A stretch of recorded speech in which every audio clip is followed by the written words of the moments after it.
Loan weaving విషయంలో ప్రభుత్వం 1,50,000 రూపాయలకు రుణ పరిమితి కట్టుబడి మాఫీ చేసినటువంటి విషయం సంతోషించదగిన విషయం అధ్యక్ష, స్వాగతించాల్సినటువంటి సందర్భం కూడా. కానీ ఎన్నికలకు ముందు అధికారంలో రావడానికి వాళ్ళ డిక్లరేషన్ల ద్వారానైతేమి, ఇచ్చిన మేనిఫెస్టోలో వారు ఇచ్చినటువంటి హామీల ద్వారా అయితేమి 2 లక్షల రూపాయల రుణమాఫీ ఏకకాలంలో అప్పటి వరకు ఎంతైతే బకాయిలు ఉంటాయో ఆ బకాయిలన్నింటినీ రుణమాఫీ చేస్తామని చెప్పి వారు డిక్లరేషన్లో, ఎన్నికల మేనిఫెస్టోలో హామీ ఇచ్చినారు. కానీ 1,50,000 రూపాయల వరకు రుణమాఫీ చేసినారు, సంతోషం. కానీ కొన్ని షరతులు, నిబంధనలు, ఆంక్షలతోటి రుణమాఫీ చేసినట్లుగా మాకు మా ప్రాంతం నుంచి సమాచారం ఉంది. మరి ఆ రోజు వాళ్ళు ఎన్నికల్లో హామీ ఇచ్చినటువంటి సందర్భంలో షరతులు, నిబంధనలు, ఆంక్షలు అనేటువంటి విషయం ఎక్కడ కూడా ప్రస్తావించలేదు.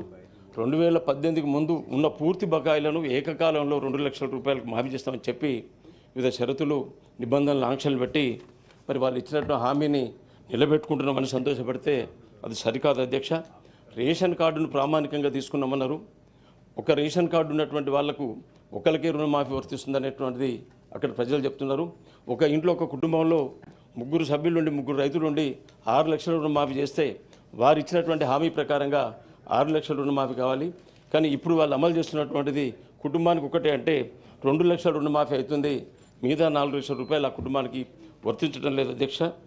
అంతేకాదు 2018కి ముందు రెన్యువల్ చేసుకున్నటువంటి రైతులకు కూడా రుణమాఫీ లిస్టులో లేదని చెప్పి సంబంధిత వ్యవసాయ దగ్గరలో పోయి విచారణ చేసినప్పుడు, బ్యాంక్ అధికారుల దగ్గర పోయి విచారణ చేసినప్పుడు కూడా 2019కి ముందు అయినటువంటి రెన్యువల్స్ కూడా ఎక్కడ కూడా వాళ్ళు లోన్ వేవింగ్లో కన్సిడర్ చేయలేదనే విషయం కూడా తెలుస్తుంది అధ్యక్ష.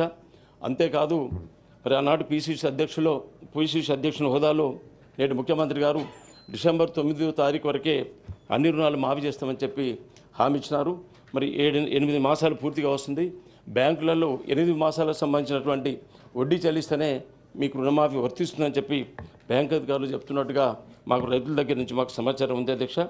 అదే కాదు, ఆ రోజు వాళ్ళు ఎన్నికల హామీలో, డిక్లరేషన్ల ద్వారా, మేనిఫెస్టోల ద్వారా ఇచ్చినటువంటి హామీ ఈరోజు నిబంధనలు, ఆంక్షలతోటి ఐటీ పేయర్స్ కూడా రుణమాఫీని దాన్ని ఎగ్జామ్షన్ ఇచ్చారని, 4th క్లాస్ ఎంప్లాయీస్ని కూడా రుణమాఫీ చేసే దాంట్లో పరిగణలోకి తీసుకుంటలేవు అనేటువంటిది.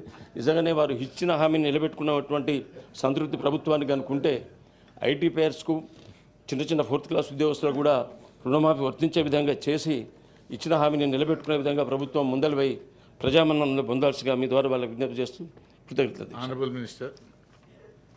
అధ్యక్ష, నోట్ చేసుకున్నాం అధ్యక్ష, తప్పకుండా.